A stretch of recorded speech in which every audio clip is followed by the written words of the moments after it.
So let's talk about some of the differences, Barb, and just kind of zero in on how we can encourage these great couples. Well, it's in understanding our differences that you really cover one another's weaknesses.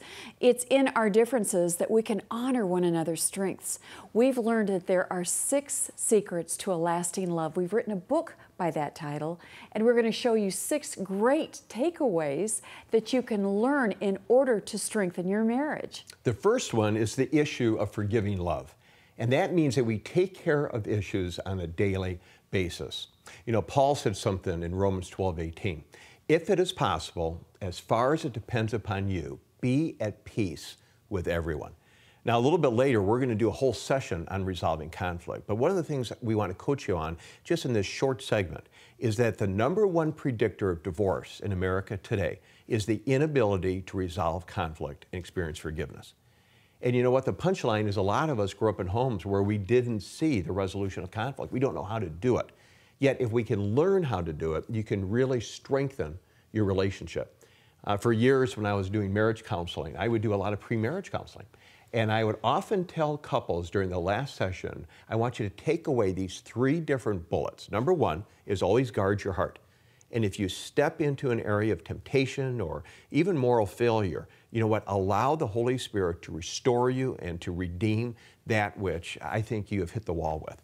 #2 is be the first person to issue and to initiate forgiveness in your relationship. Learn how to resolve conflict.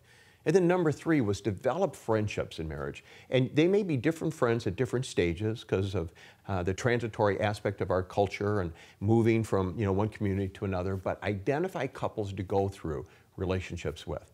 And when you team up with people, we want to really encourage you to be with people, to walk through life with people that forgive one another, that will bear each other's burdens, that will show up and exercise grace with one another. Well, all of this falls under one takeaway, and that is the power of forgiveness.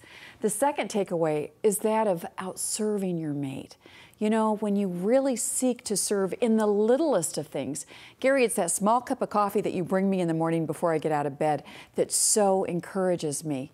It's also in the large things when you're struggling in your marriage and you seek to honor one another no matter what.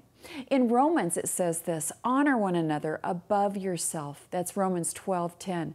We call this serving love. You see, serving love causes us not to be selfish. It causes us to really put the other person's needs before meeting our own needs. When you serve your spouse, you are purposing to affirm them and also lighten their load. This is a time when it is not natural in any of us. I like it my way. I like to be self-centered. When I wake up in the morning, I'm quiet. You're very communicative. I'm happy. So what I have to do is, from the time I wake up in the morning, is allow the Holy Spirit to just come into me and flow through me. Before I get out of bed in the morning, I'll say, Lord, help me. Help me think of others' needs more than I think of myself. It is the power of the Holy Spirit that will enable you to think about your mate in the smallest of things, to honor your mate even when you're struggling, especially during those times of differences. Differences are normal. We need to understand each other.